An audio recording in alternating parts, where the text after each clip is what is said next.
નમસ્કાર દર્શક મિત્રો, નર્મદા સમાચારમાં આપનું હાર્દિક સ્વાગત છે।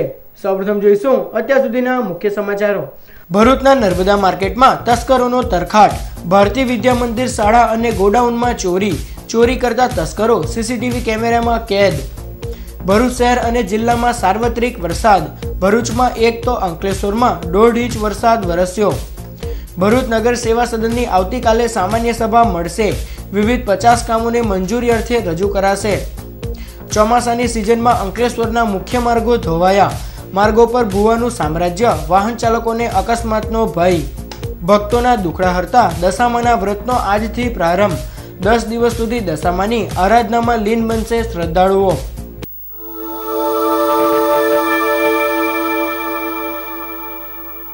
ભરૂચના નર્મદા માર્કેટમાં તસ્કરોએ તરખાટ મચાવી એક શાળા તેમજ દુકાનને નિશાન બનાવી હતી। જોકે ચોરી કરતા તસ્કરો સીસીટીવી કેમેરામાં કેદ થયા હતા। ભરૂચ શહેરમાં છેલ્લા ઘણા દિવસોથી તસ્કરોને જાણે છૂટો દોર મળી રહ્યો હોવાનું લાગી રહ્યું છે અને તસ્કરો જાણે પોલીસને પડકાર ફેંકી રહ્યા છે।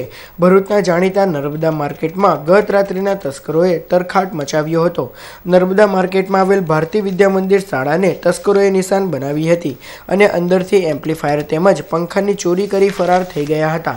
ભારતીય વિદ્યા મંદિરમાં હું નોકરી કરું છું અને વેકેશન પછી શાળા ખુલ્યાને બીજા જ દિવસે અમારી શાળાની અંદર શટર તોડી અને અંદર પ્રવેશ કરેલો ચોરોએ। અંદર બધું અમારી ફાઇલો જે તે રફે દફે કરી અને લોકર તોડી નાખેલા। પોલીસ સ્ટેશનમાં મેં ફરિયાદ આપી, છતાં પણ અત્યાર સુધી કોઈ ચોર પકડાયો નથી। ફરી પાછું આજે 23 તારીખના રોજ ફરી અમારી શાળાનું મેઇન ઓફિસનું શટર તોડી અને અંદર ઘૂસેલા છે તસ્કરો। એમાં એમ્પ્લીફાયર 3 પંખા, 2 એમ્પ્લીફાયર ને 3 પંખા લઈ ગયેલા છે અને અમારા ડોક્યુમેન્ટ જે સરકારી છે એ પણ બધું રફે દફે કરેલું છે। આ બાદ તસ્કરોએ નર્મદા માર્કેટમાં જ આવેલ ભરત ટ્રેડિંગમાં પણ હાથ ફેરો કર્યો હતો। દુકાન માલિક ગત રાત્રિના દુકાન બંધ કરી ગયા બાદ રાત્રિના 2 વાગ્યાની આસપાસ તસ્કરો દુકાનમાં ત્રાટક્યા હતા અને રૂપિયા 1000 થી 1500ની ચોરી કરી ફરાર થઈ ગયા હતા। જોકે તસ્કરો દુકાનમાં લગાવવામાં આવેલ સીસીટીવી કેમેરામાં કેદ થયા હતા। તસ્કરોએ 2 કેમેરામાં તોડફોડ કરી હતી। જોકે અન્ય કેમેરામાં તસ્કરો ચોરી કરતા કેદ થયા હતા। બનાવની જાણ થતાં જ એ ડિવિઝન પોલીસનો કાફલો ઘટના સ્થળે દોડી આવ્યો હતો અને બનાવ સંદર્ભે તપાસ હાથ ધરી છે। મારું નામ તરુણ વાઘવાની છે। મારી દુકાન નર્મદા માર્કેટમાં ભરત ટ્રેડિંગ કંપનીના નામથી છે। એમાં ગઈકાલે રાતે અમે 8:30 વાગે દુકાન બંધ કરેલી। ગઈકાલમાં રાતે 1:45 થી 2:30ની વચ્ચે અમારી દુકાનમાં ચોરી થયેલ છે। એમાં 3 કે 4 માણસ જેવા અમારા સીસીટીવી કેમેરામાં દેખાયેલ છે। એમાં અમે હવે પોલીસ ફરિયાદ કરવાની કાર્યવાહી કરી રહ્યા છીએ। એમાં અમારું પરચુરણ થોડું ઘણું ગયેલું છે, 1000-1500 જેવું। બાકી કંઈ નુકસાન જેવું છે નહીં। અમારા 2 કેમેરા તોડેલા છે એ લોકોએ। અત્રે મહત્વપૂર્ણ છે કે આ અગાઉ પણ નર્મદા માર્કેટની ભારતીય વિદ્યા મંદિર શાળામાં ચોરીનો બનાવ બન્યો હતો અને છેલ્લા ઘણા સમયથી નર્મદા માર્કેટની વિવિધ દુકાનોમાં ચોરીના બનાવો વધી રહ્યા છે। ત્યારે એ ડિવિઝન પોલીસ નાઇટ પેટ્રોલિંગ પર ધ્યાન વધુ આપે તે અત્યંત જરૂરી છે। ચોમાસાની સિઝનમાં અંકલેશ્વરના મુખ્ય માર્ગોનું ધોવાણ થતાં વાહન ચાલકો અકસ્માતની ભીતિ સેવી રહ્યા છે। ત્યારે નગરપાલિકા આ બિસ્માર માર્ગોનું વહેલી તકે સમારકામ કરાવે તે અત્યંત જરૂરી છે। અંકલેશ્વરમાં દેમાર વરસાદના કારણે મુખ્ય માર્ગોનું ધોવાણ થયું છે। અંકલેશ્વર રેલવે સ્ટેશનથી ભરૂચી નાકાને જોડતો માર્ગ બિસ્માર બન્યો છે તો ચૌટા નાકા નજીક માર્ગ પર મસમોટો ભૂવો પડ્યો છે, જેના કારણે વાહન ચાલકો અકસ્માતની ભીતિ સેવી રહ્યા છે। અંકલેશ્વરમાં નગરપાલિકા દ્વારા કરોડો રૂપિયાના ખર્ચે વિવિધ માર્ગોનું નવીનીકરણ કરાયું હતું। જોકે નગરપાલિકાની કામગીરી જ વરસાદમાં ધોવાઈ હોય એમ માર્ગની આવી હાલત થઈ છે તો તંત્ર દ્વારા વહેલી તકે આ માર્ગોનું સમારકામ કરાવવામાં આવે તે અત્યંત જરૂરી છે। આજે અંકલેશ્વરમાં જે ધીમી છાતી જે વસ્તુ પડી રહ્યો છે તેમાં અંકલેશ્વર સ્ટેશનથી લઈને ભરૂચી નાકા સુધી જે રસ્તો આવેલો છે તેમાં અસંખ્ય ખાડો પડી રહ્યા છે। 3 રસ્તેમાં વધારે ખાડા પડી રહ્યા છે। સાથે સાથે ચૌટા બજાર પાસે, ચૌટા નાકા પાસે આવેલા ખાડાઓ તંત્ર જે આ માટે જે પગલાં લેતું નથી એ સંજોગોમાં વહેલી તકે પગલાં લે અને વહેલી તકે તંત્ર સજાગ બને અને એસબીઆઈની સામે જે ખાડો ભૂવો પડ્યો છે એ ભૂવાના લીધે મોટો અકસ્માત સર્જાનો ભય રહેલો છે એ વહેલી ધોરણે જો ન પૂરવામાં આવે તો આવનારા દિવસોમાં આ વાહનો વ્યવહારમાં મોટો અકસ્માત સર્જાય એ ભય માટે તંત્ર સજાગ બને એવી। ભરૂચ જિલ્લાના 9 તાલુકામાં સાર્વત્રિક વરસાદ વરસ્યો। ગુજરાતના હવામાન વિભાગ દ્વારા કરવામાં આવેલ ભારે વરસાદની આગાહી વચ્ચે ભરૂચ જિલ્લામાં સાર્વત્રિક વરસાદ વરસ્યો હતો. જિલ્લાના તમામ 9 તાલુકામાં મેઘમહેર થતાં ધરતીના તાત એવા ખેડૂતોમાં ખુશીની લહેર જોવા મળી રહી છે. ભરૂચ જિલ્લામાં વરસેલ વરસાદના તાલુકાવાર આંકડા પર નજર કરીએ તો આમોદમાં 1 ઇંચ, અંકલેશ્વરમાં 1.5 ઇંચ, ભરૂચમાં 1 ઇંચ, હાંસોટમાં 19 મિલીમીટર, જંબુસરમાં 1.5 ઇંચ, નેત્રંગમાં 1 ઇંચ, વાગરામાં 11 મિલીમીટર તો વાલિયા અને ઝઘડિયામાં 10 મિલીમીટર વરસાદ વરસ્યો હતો. ભક્તોના દુખડા હરતા દશામાના વ્રતનો આજથી પ્રારંભ થતાં 10 દિવસ સુધી માની આરાધનામાં ભક્તો લીન બનશે. ભક્તોના દુખડા હરતા દશામાના વ્રતનો આજથી પ્રારંભ થયો છે. અષાઢી અમાસથી શ્રદ્ધાળુઓએ તેમના નિવાસસ્થાને દશામાની મૂર્તિનું શાસ્ત્રોક્ત વિધિ અનુસાર સ્થાપન કરી પૂજન અર્ચન કર્યું હતું. આવનાર 10 દિવસ સુધી માઈ ભક્તો માતાજીની આરાધનામાં તરબોળ થશે અને ભજન સત્સંગ સહિતના વિવિધ ધાર્મિક કાર્યક્રમો યોજાશે. તો 10 દિવસ બાદ માતાજીની મૂર્તિનું પાવન સલીલામાં નર્મદામાં વિસર્જન કરવામાં આવશે. અંકલેશ્વર ખાતે આજથી શરૂ થતા મા દશામાના વ્રતનો પ્રારંભ થયો છે. અંકલેશ્વર શહેર તેમજ જીઆઈડીસી અને તાલુકા વિસ્તારમાં દશામાના વ્રતની શ્રદ્ધાભેર ઉજવણી કરવામાં આવે છે. ગ્રામ્ય વિસ્તાર ઉપરાંત શહેરી વિસ્તારમાં પણ દશામાના વ્રતની ઉજવણી થાય છે. અંકલેશ્વર શહેર તેમજ તાલુકામાં આજરોજ દશામાની પ્રતિમાની સ્થાપના કરવામાં આવી હતી, જેની આરાધનામાં ભક્તો લીન બન્યા હતા.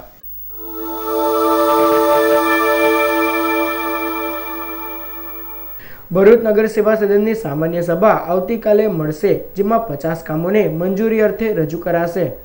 ભરૂચ નગર સેવા સદનના સભાખંડમાં સોમવારના રોજ સવારે 11 કલાકે સામાન્ય સભા મળશે, જેમાં વિવિધ 50 કામોને સામાન્ય સભા સમક્ષ મંજૂરીની અપેક્ષાએ રજૂ કરાશે. જેમાં વહીવટી શાખાના 3 કામ, સિટી એન્જિનિયર શાખાના 3 કામ, પવડી વિભાગના 11 કામ, મહેકમ વિભાગના 7 કામ, વોટરવર્ક્સ શાખાના 8 કામ અને લાઇટ વિભાગના 3 કામોનો સમાવેશ થાય છે. કેટલાક વિવાદિત મુદ્દાઓને લઈ સામાન્ય સભામાં વિપક્ષના સભ્યો દ્વારા જોરદાર વિરોધ નોંધાવે તેવી શક્યતા જોવા મળી રહી છે.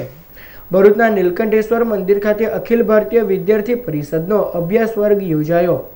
અખિલ ભારતીય વિદ્યાર્થી પરિષદનો અભ્યાસ વર્ગ રવિવારના રોજ શહેરના જાડેશ્વર વિસ્તારમાં આવેલ નીલકંઠેશ્વર મહાદેવ મંદિરના હોલમાં યોજાયો.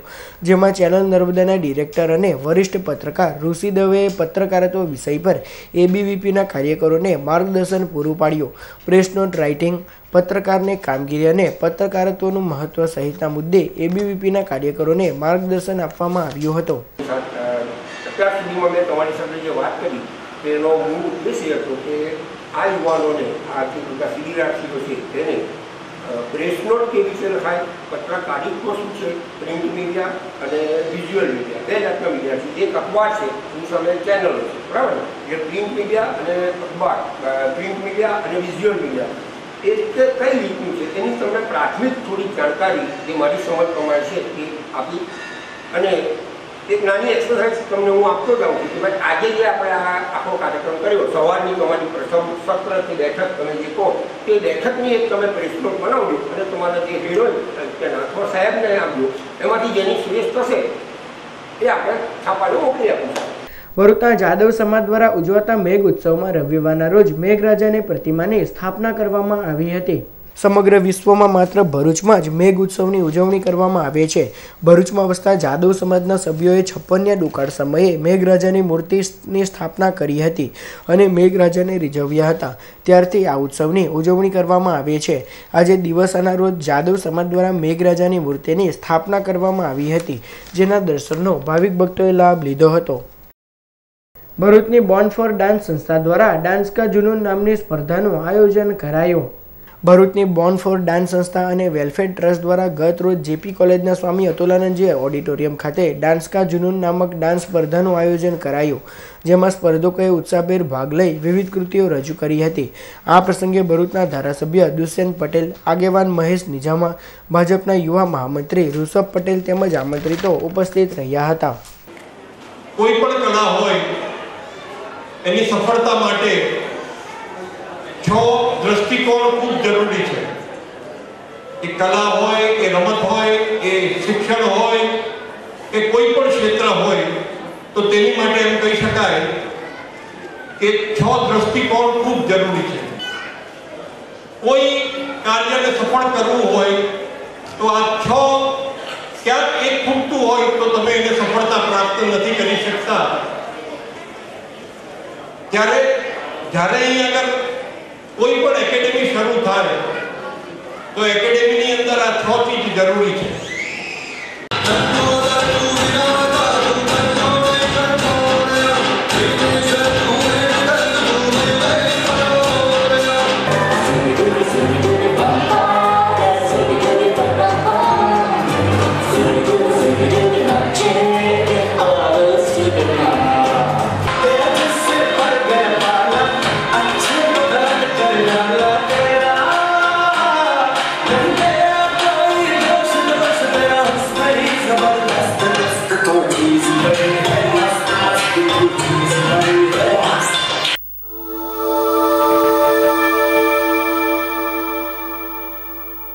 ભરૂચ અને વડોદરા રેલવે સ્ટેશન વચ્ચે સતત બીજા રવિવારે પણ સમારકામના હેતુસર 4 કલાકનો મેગા બ્લોક લેવામાં આવ્યો હતો. બપોરે 1 થી સાંજે 5 કલાક દરમિયાન આ બ્લોક લેવાયો હતો, જેના કારણે 3 જેટલી ટ્રેનોને અસર પહોંચી હતી. જેમાં વલસાડ વિરમગામ પેસેન્જરને સુરત ખાતે શોર્ટ ટર્મિનેટ કરવામાં આવી હતી, તો વિરમગામ વલસાડ પેસેન્જર અમદાવાદ ખાતે શોર્ટ ટર્મિનેટ કરવામાં આવી હતી. જ્યારે ભાવનગર કોચુવેલી એક્સપ્રેસ વડોદરા ડિવિઝનમાં 2 કલાક માટે નિયંત્રિત કરવામાં આવી હતી, જેના કારણે રેલ વ્યવહાર ખોરવાયો હતો. જેસીઆઈ ભરૂચ દ્વારા રોટરી હોલ ખાતે ચેસ ટુર્નામેન્ટ યોજાઈ હતી. JC red wing of JCI Bharuch અને રોટરી ક્લબ ઓફ ભરૂચ દ્વારા રવિવારના રોજ રોટરી હોલ ખાતે ચેસ ટુર્નામેન્ટનું આયોજન કરાયું, જેમાં 120 જેટલા સ્પર્ધકોએ ભાગ લીધો હતો. આ પ્રસંગે જેસીઆઈના past president JC Rakesh Shah, JC Alpesh Patel, Kalpesh Shah, rotary club of ભરૂચના પ્રેસિડેન્ટ પ્રશાંત રૂહિયા તેમજ મિપ્રિકના પ્રેસિડેન્ટ બ્રિજેશ પરીખ તેમજ આમંત્રિતો ઉપસ્થિત રહ્યા હતા. ભરૂચના સિનેમા લવર્સ ક્લબ દ્વારા રવિવારના રોજ ટ્રેપ ફિલ્મ દર્શાવવામાં આવી હતી. ભરૂચના સિનેમા લવર્સ ક્લબ દ્વારા રવિવારના રોજ કેજે ચોકસી પબ્લિક લાઇબ્રેરી ખાતે બોલિવૂડની ટ્રેપ ફિલ્મ દર્શાવવામાં આવી હતી. આ પ્રસંગે સિનેમા લવર્સ ક્લબના ઋષિ દવે, બંકિમ મજુમદાર, લાઇબ્રેરીના નરેન્દ્ર સોનાર તેમજ સિનેમા રસિકોએ ઉપસ્થિત રહી ફિલ્મ નિહાળવાની મજા માણી હતી. અંકલેશ્વરમાં લાઈફ કેર હોસ્પિટલનો પ્રારંભ કરાયો. અંકલેશ્વરના મહાવીર ટર્નિંગ નજીક આવેલા ટ્રેડ સેન્ટરમાં રવિવારના રોજથી લાઈફ કેર હોસ્પિટલનો પ્રારંભ કરાયો છે. આમંત્રિત મહાનુભાવના વરદ હસ્તે રિબિન કટિંગ દ્વારા હોસ્પિટલનું ઉદ્ઘાટન કરાયું. આ પ્રસંગે સૈયદ મોઇન બાવા સાહેબ, સૈયદ ગ્યાસુદ્દીન બાવા તેમજ સૈયદ જમાલુદ્દીન અને આમંત્રિતો તેમજ શુભેચ્છકો અને પરિવારજનો ઉપસ્થિત રહ્યા હતા. અંકલેશ્વરમાં મિલકત બાબતે 2 ભાઈ વચ્ચે મારામારી થતા શહેર પોલીસ મથકે ફરિયાદ નોંધાઈ હતી. અંકલેશ્વરના જૂના નેશનલ હાઈવે નંબર 8 સ્થિત ગીરા એપાર્ટમેન્ટમાં રહેતા પરેશ દશરથ હિંગળે પોતાના જ મોટાભાઈ હિતેશ વિરુદ્ધ સિટી પોલીસ મથકે ફરિયાદ દર્જ કરાવી છે. તારીખ 21મીની રાત્રે હિતેશ હિંગળે એસએ મોટર સામેના ગોલ્ડન ટ્રેડ સેન્ટરમાં આવેલ પોતાની માતાના નામને ગોડાઉનનું તાળું તોડી તેમાંથી રૂપિયા 2.16 લાખનો ઇલેક્ટ્રિક સામાન કાઢી લઈ ગોડાઉનને પોતાનું તાળું મારી કબજો જમાવી લીધો હતો. ગોડાઉનનો અગાઉ કબજો નાનાભાઈ પરેશ હિંગળ પાસે હતો. આથી બંને વચ્ચે તકરાર થતાં હિતેશે પરેશને માર માર્યો હતો. બાદમાં નાનાભાઈ પરેશે મોટાભાઈ હિતેશ વિરુદ્ધ શહેર પોલીસ મથકે ફરિયાદ નોંધાવી છે. દરમિયાન મળતી માહિતી પ્રમાણે બાપીકી માલિકીના આ ગોડાઉન સંદર્ભે બંને ભાઈઓ વચ્ચે કોર્ટમાં કેસ પણ ચાલી રહ્યો છે. મેં 2015થી હું દુકાન વાપરું છું.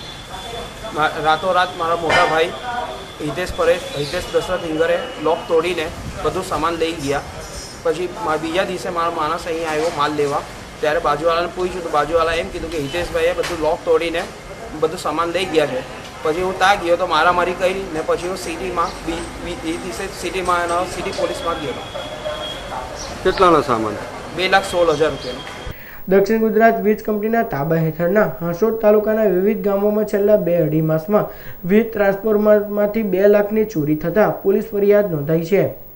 હાંસોદ દક્ષિણ ગુજરાત વીજ કંપની દ્વારા ખેતીના કામ માટે તેમજ મત્સ્ય ઉદ્યોગના તળાવના કામ માટે વીજ પુરવઠો પૂરો પાડવામાં આવે છે, પરંતુ છેલ્લા 2-2.5 મહિનામાં કેટલાક તસ્કરો દ્વારા નવા ઓભા, વાંસનોલી, સુણેવ ખુદ અને દંતરાઈ ગામમાં લગાવાયેલ ટ્રાન્સફરો નીચે ઉતારી તેમાંથી કોયલ, વીજ રેસા તથા વાયરો મળી કુલ રૂપિયા 1,99,670ની ચોરી કરી ફરાર થઈ ગયા હતા. આ અંગે દક્ષિણ ગુજરાત વીજ કંપની દ્વારા હાંસોદ પોલીસ મથકે ફરિયાદ નોંધાવતા પોલીસ દ્વારા તપાસ શરૂ કરવામાં આવી છે.